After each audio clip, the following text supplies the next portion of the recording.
So what I have here is the new Meteora, and what we did here is we added our Omega headband.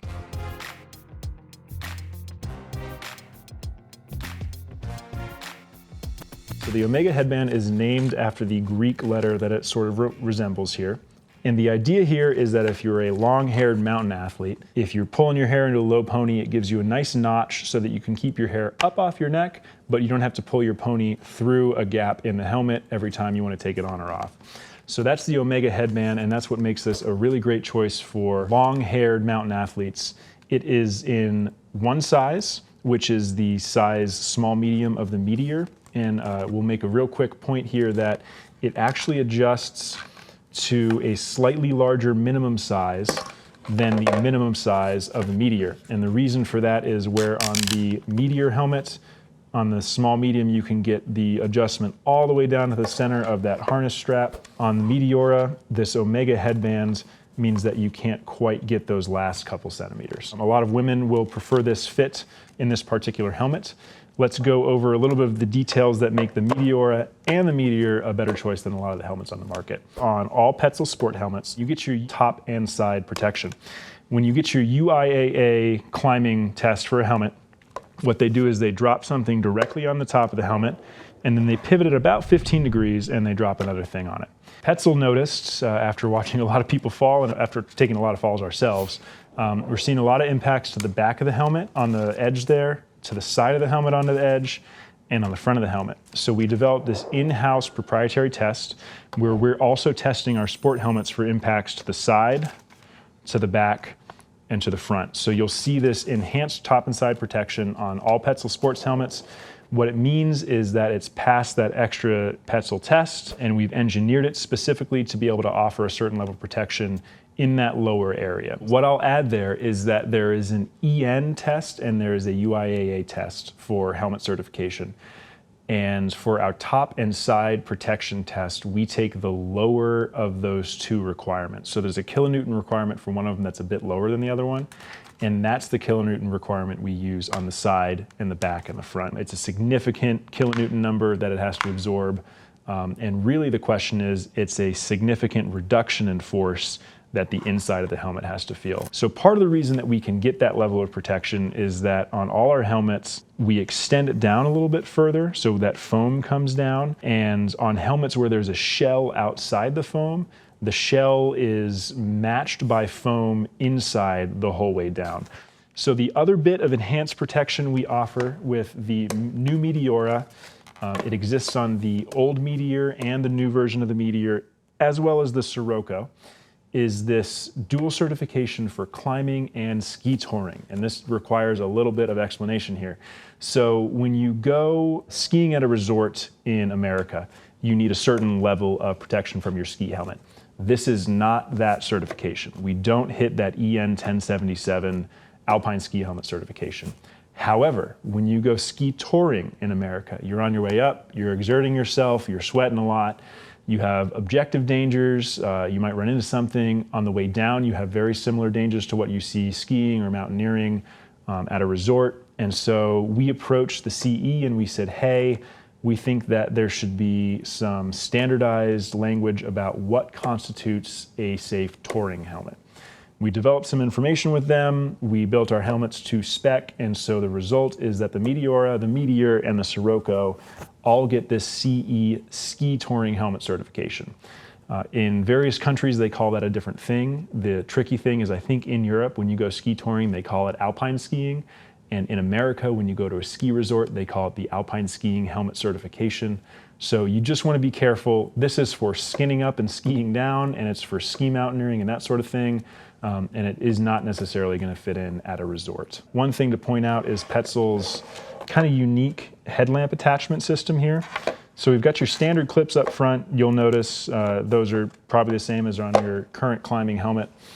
But this is a nice attachment option in the back because it not only lets you put a headlamp strap through there nice and securely, but it also allows you to take your ski goggle strap, slap it back there, and keep that attached to your helmet. So that dual certification isn't just impacts and a CE thing and conversations about protection. We're also careful to put in features that help you ski tour. So you've got now this goggles compatibility. All those little things can add up over the course of the day to really make it the right solution.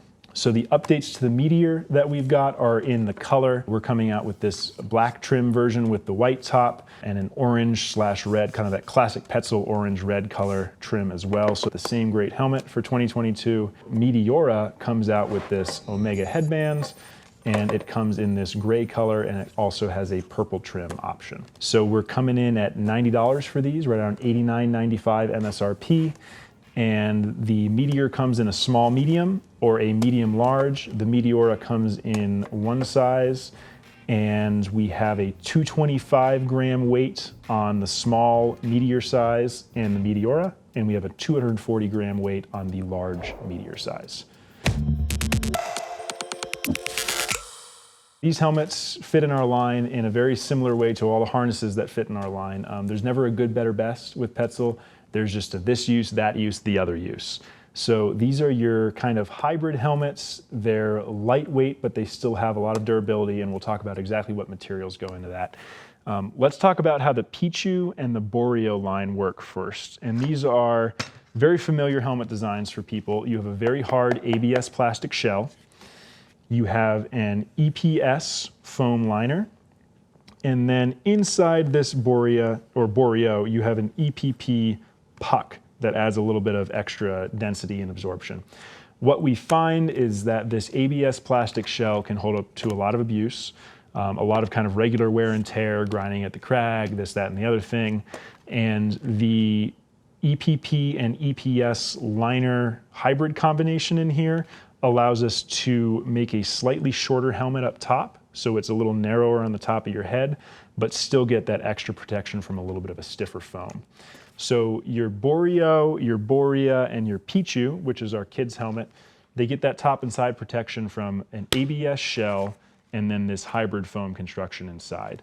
When you go up, a little bit up in price to this Meteor, now what we have is we have a polycarbonate shell that covers almost the entire exterior of the helmet. You can see, of course, our ventilation holes don't have that polycarb shell. And this polycarbonate shell is a lighter weight version of that ABS you saw on the Boreo. So the idea here is that it's lightweight, it still can take a beating, it can grind up against some stuff without damaging the foam underneath. You still have a really good amount of impact protection. And to keep this kind of lightweight and all the same density, we just have one density of foam in here. So the Meteor and the Meteora, polycarbonate shell, single density foam, there's no puck up top, and you still get that top and side protection. As we go up again into the Sirocco, the newest Sirocco, which came out a couple of 2 years ago, now we have the same foam hybrid construction as the Boreo. So we've got one kind of foam here, another kind of foam as a puck up top, keeps that head a little bit lower down, a little bit less protruding. And then we put another polycarbonate shell just on kind of an impact up here. This protects against the risk of rock fall from up top, while you still got this really nice impact absorbing foam that gives you a top and side protection certification all the way down. So what are kind of the consequences of all these designs? So your Boreo, your Borea, your Petzl, they're gonna be a little bit more durable against wear and tear. They're gonna be a little bit heavier, but they're gonna have a really good protection that is the same across the line, really good protection across the line. As you go up to the Meteora, you add a little bit of expense, again, the Meteor as well, a little bit of expense, you maybe sacrifice the tiniest little bit of that durability, polycarbonate versus ABS, it's just the way the cookie crumbles. But you have a very, very lightweight helmet design. So this is our second most lightweight helmet, and it competes really, really well with other brands' most lightweight helmets you'll find. Once you get to the Sirocco, we drop the weight so much that you have just a nylon suspension system in here. It's almost entirely foam, just with this reinforced patch up here for a little bit of impact resistance up top. This is super duper hyper light. This is light enough that I actually don't take it on alpine expeditions. I prefer a little bit of extra weight in my Meteor, and I just like that because I can get a little scratch on this, or it can take a little tumble, and if I'm up there and it's my only helmet, it's not the end of the world. So the Sirocco is really popular with people who are climbing at their limit, who really need a lightweight, comfortable, airy helmet.